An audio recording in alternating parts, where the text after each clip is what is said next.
There was a recent article that was published by CTV where the deputy chief economist for CMHC said that despite interest rates stopping some of the demand in the market, the shortage of new homes in Canada is expected to keep home prices from decreasing. He goes on to say that there's such a shortage of new construction of new houses in Canada that this rise in demand is just going to continue in the future. What's also interesting is that the article talks about household debt, and in this video we're going to explain how this contributes to you buying a home. Stick around.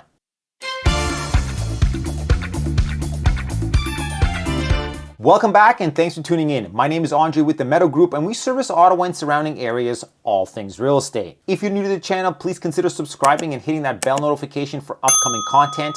And if after this video you might have a question about the current market, there's a link in the description below. There is currently a housing shortage in Ontario. Factors such as population growth, low supply of new homes, and lack of affordable housing options have all contributed to the shortage. As a result, home prices are still unaffordable for many, including first-time home buyers. The government has announced several measures to address the housing shortage, such as creating more housing units and increasing supply, but this all takes a lot of time. Economists are also predicting a mid to moderate recession in 2023, and the Bank of Canada's interest rate hikes are leading to higher mortgage rates. So where does household debt come into all of this? According to StatsCan, the amount of Canadian households owe relative to their income rose in the third quarter of 2022. In other words, there was $1.83 in credit market debt for every dollar of household disposable income. Here's the crazy part. During this quarter, disposable income for households increased by 0.8%, but household credit market debt rose by 1.2%. This led to an increase in the household debt service ratio,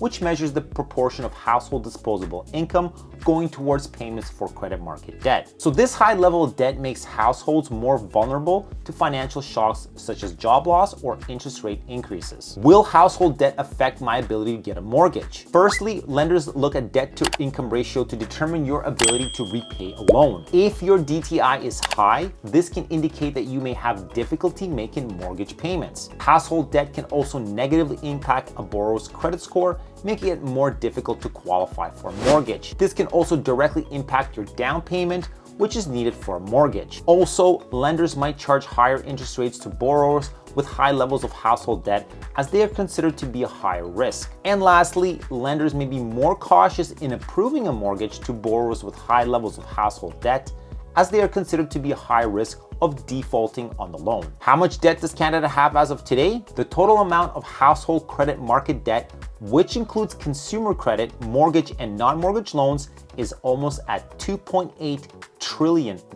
So where are we today? The Ontario housing market in Ontario has all of a sudden become unaffordable. We have low supply of new homes, which is not keeping up with the demand, which leads to increased competition and higher prices. Ontario's population has been growing at a faster rate than new homes are being built, which has put pressure on the housing market and driven prices up. The lack of affordable housing options has made it difficult for many people to find a home they can afford. The Bank of Canada has been raising interest rates, which has made it more expensive for people to borrow money to purchase a home. The lack of affordable rental units has made it difficult for people to find a place to live, which has led to higher prices for rental properties, and the cost of land has been increasing in Ontario, and that has been a factor driving up the cost of new homes. So how can the government solve the unaffordability of the housing market? Well, first and foremost, they need to increase the supply of new homes, and that includes the government making it easier for builders and developers to do their job and streamlining the approval process. They need to create more affordable housing and implement strict rent control to make it easier for people to find a home